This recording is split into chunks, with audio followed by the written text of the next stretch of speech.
के इस प्रेस वार्ता कार्यक्रम में आप सभी का स्वागत है।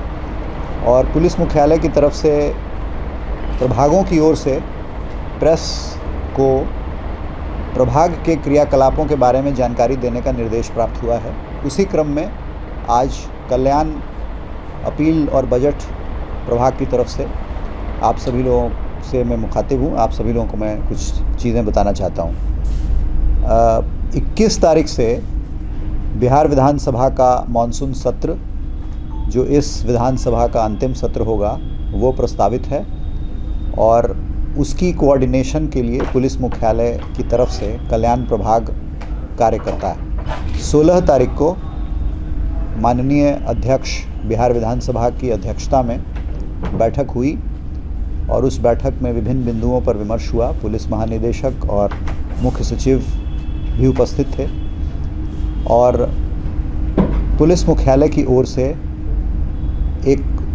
हमेशा तो यहाँ पे एक शाखा है ही, विधानमंडल शाखा, लेकिन जिलों में भी विशेष विधानमंडल के सत्र के दौरान सेल गठित किया जा चुका है।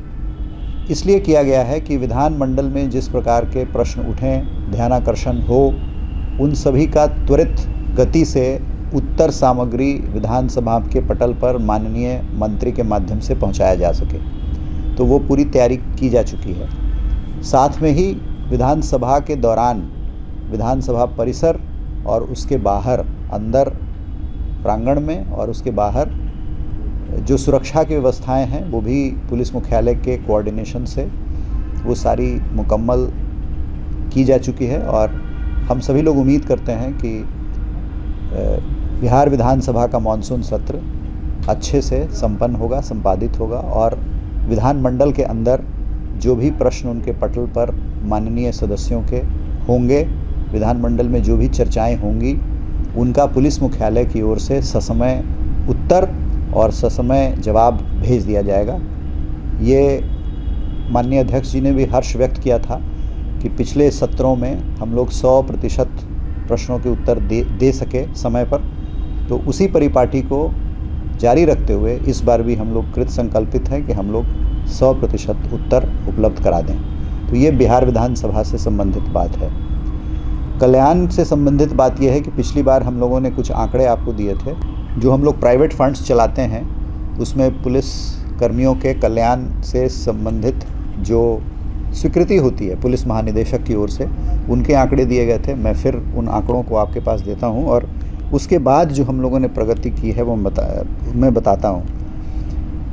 जो पिछली बार आंकड़े दिए थे वो परोपकारी कोष से 372 लोगों को हम लोगों ने स्वीकृति दी थी, जिसकी कीमत, जिसकी राशि 1,42,05,500 रुपये थी।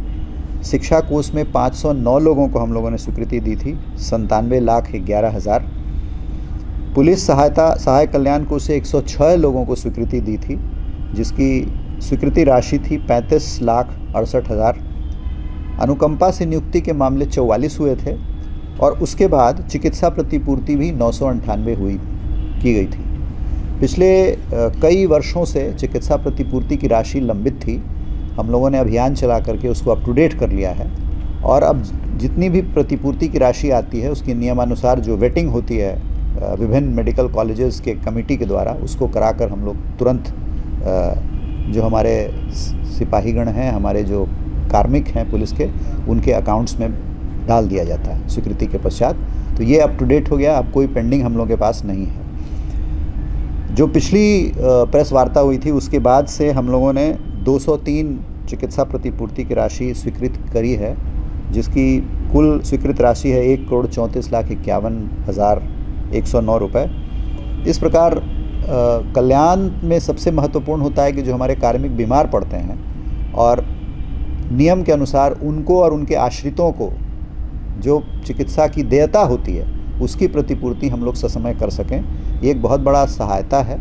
तो हम लोग इस पर अमल कर रहे हैं और पुलिस मुख्यालय सजग तौर से उस पर कार्रवाई कर रहा है।